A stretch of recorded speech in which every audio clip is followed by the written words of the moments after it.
where do those rumors come from? And what's the truth with the departure of Max Kellerman from First Take? Well, the rumor's accurate in terms of me wanting him off the show. Let's get that out the way. Yes, I did. We don't have a bad relationship. I think he's a real good guy. I appreciate what he did for the show. We were number one for 5 years. We stayed number one, and I appreciate that. But what a lot of people don't realize is that the work that goes into doing the show every single day. And the reality is that we have 15 segments a day, 75 segments a week, over 3,000 takes a year. In the 9 years that I've been on First Take, I've given over 33,000 takes. And what a lot of people don't realize is that not just the work that goes into that, but also the fact that it's a chemistry that you have, and sometimes it just stalls. And the audience lets you know that it is what it is, and you feel the need for something fresh. You feel the need to retool. And the reason why I'm unapologetic about my position is that, number one, there's no knock against him personally, his professionalism, his work ethic, and all of that other stuff, his talent.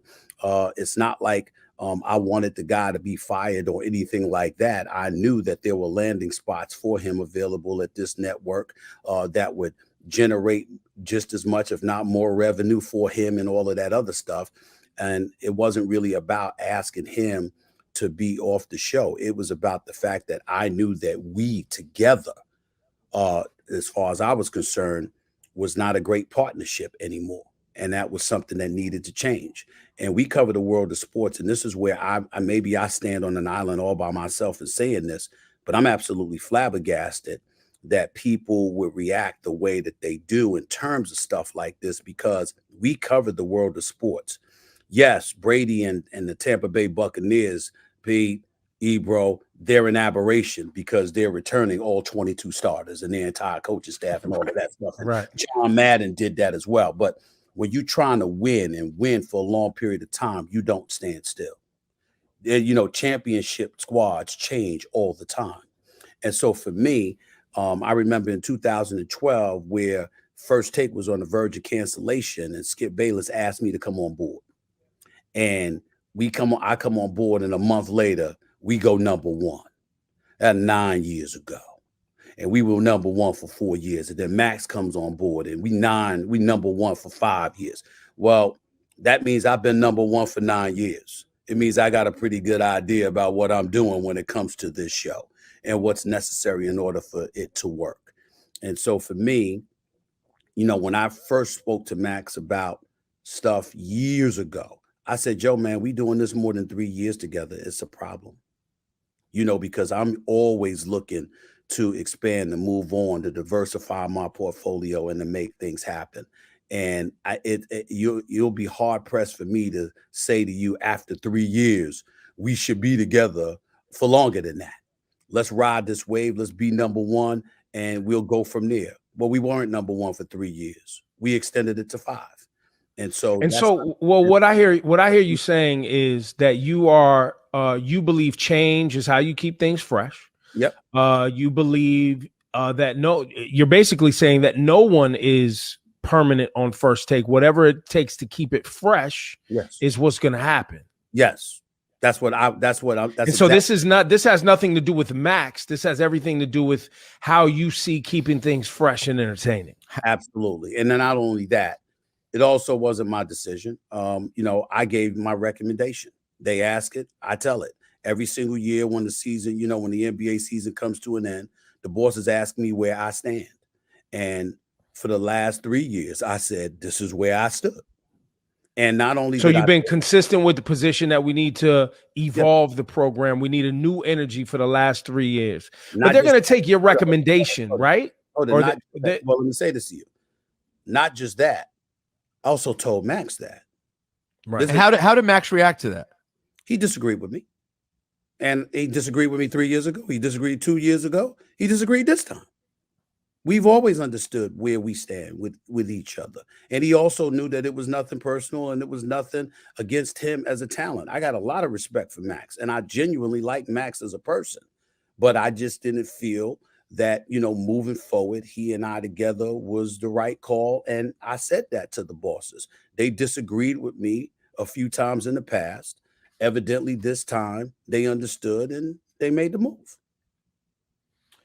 No one will ever accuse you of holding back, Stephen A. So let's keep it real. Let's keep this moving. Sure. How did you do on Jimmy Kimmel?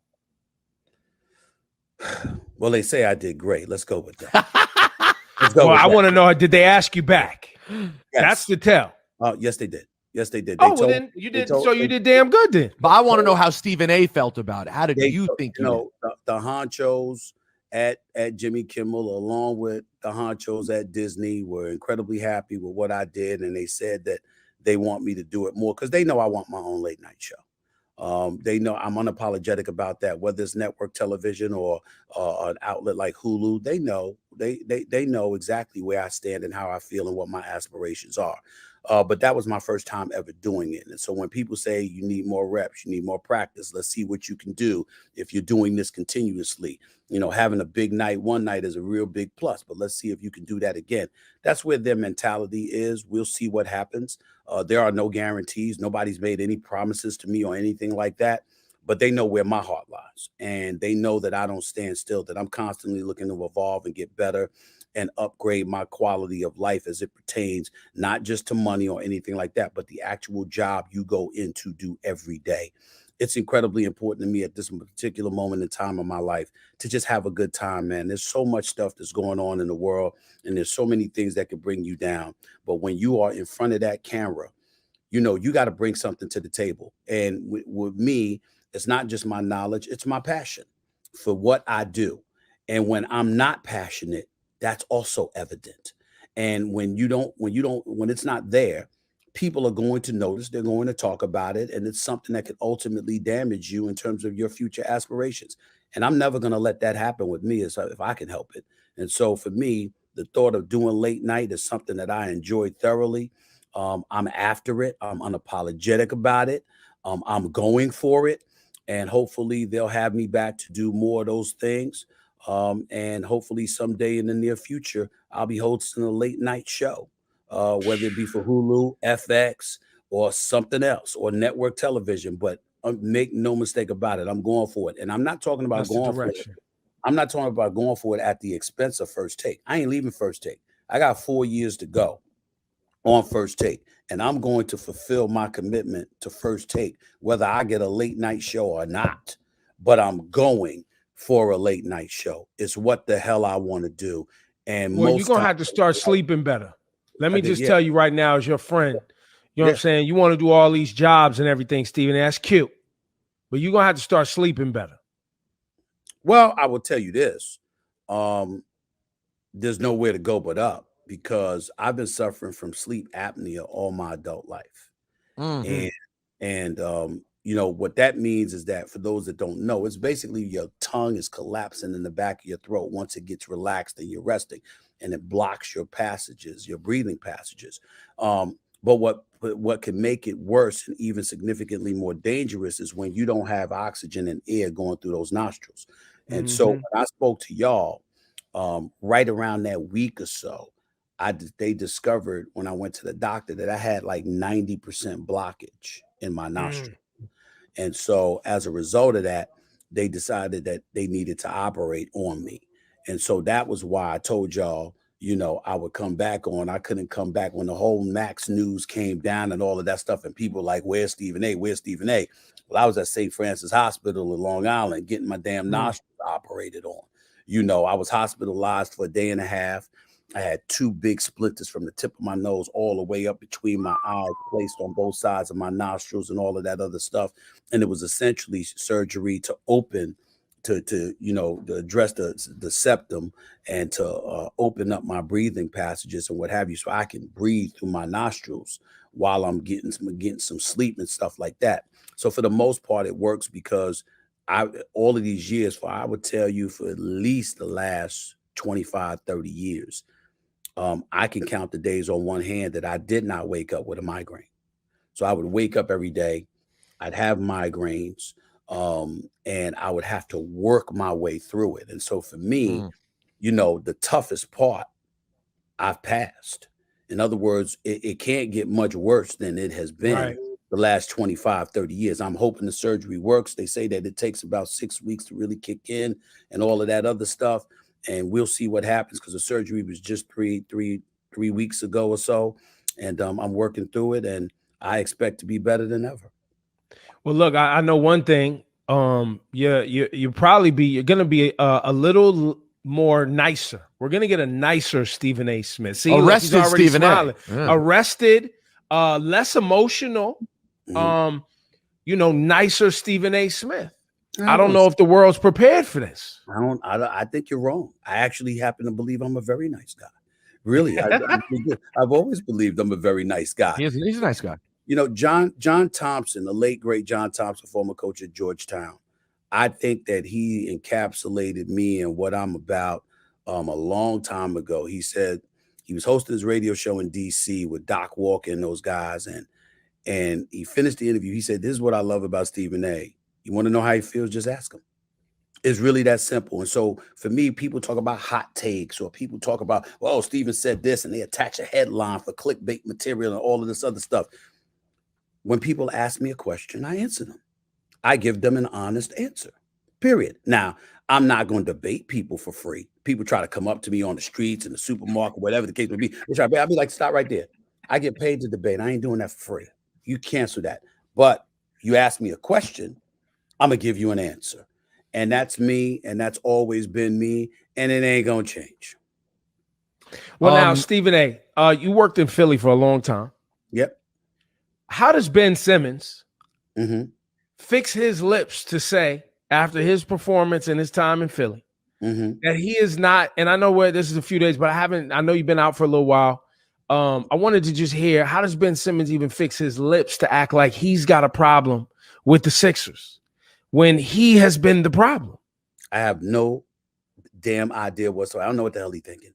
It was one of the stupidest things I've ever heard him say. It's not his job to elevate his trade value. It's their job, blah, blah, blah. He wants out, and he's playing the role of victim. He's acting like the city of Philadelphia and the Sixers organization did something to him. And it makes absolutely no sense whatsoever. And it's sad because I'm going to tell you why. I'm one of those guys who's been on the record on many occasions. I believe that Ben Simmons is a jump shot away from being LeBron James 2.0. He's that gifted. The brother is 6'10".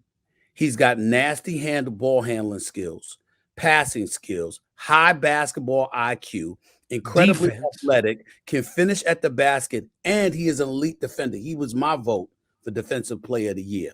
The brother is special. He's got two problems. A, he can't shoot, whether it's from the perimeter or from the free throw line. And B, he doesn't seem to care enough to fix it. Those are the two issues that he has. And the latter is more important than the former. Put this in its proper perspective.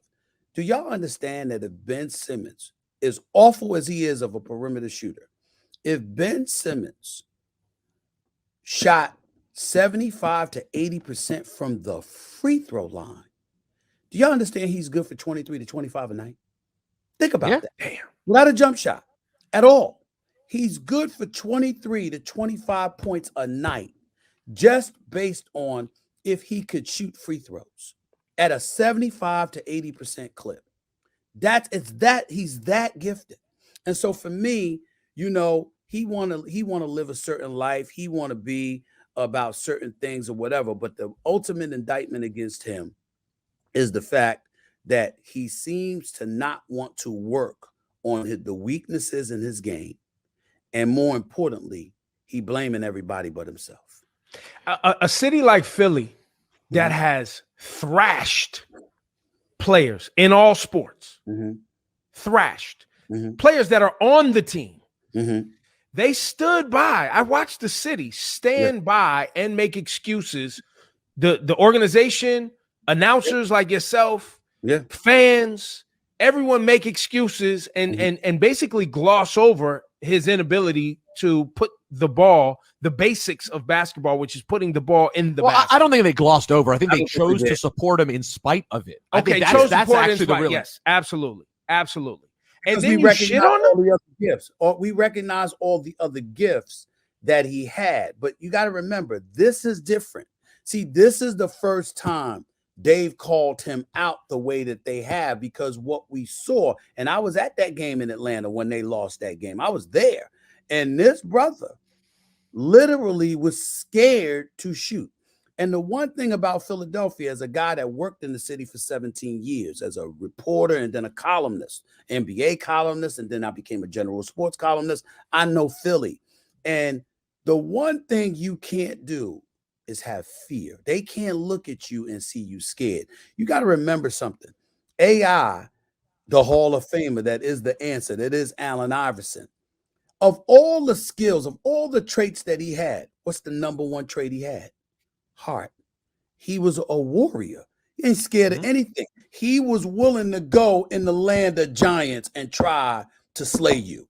And that's why Philadelphia was in love with him, even when they criticized him, even when they lamented some of his habits that got in the way and served as an impediment to his ultimate progress. In the end, he was deified because he had the heart of a lion and he personified everything that Philly wants to be. Ben Simmons has done the opposite, because you've shown you were scared to shoot the basketball. And whatever he's going through before, whatever you pointed to, Ebro, it ain't nothing compared to what's waiting for him now. Because they ain't that. And if they make him stick around and he just has to stay in Philly, it's going to be an ugly situation. Now, Steven, what would be on my mind today if I was on First Take? And by the way, I should come on First Take sometime, Steven. I hear you're rotating guests. I work at ESPN. You could come get some. Steven, wear his ass out. Yo, that's Steven, right. When he come up there, wear his ass out. I need that audio. Now, Steven, here's what I'd be hot on today.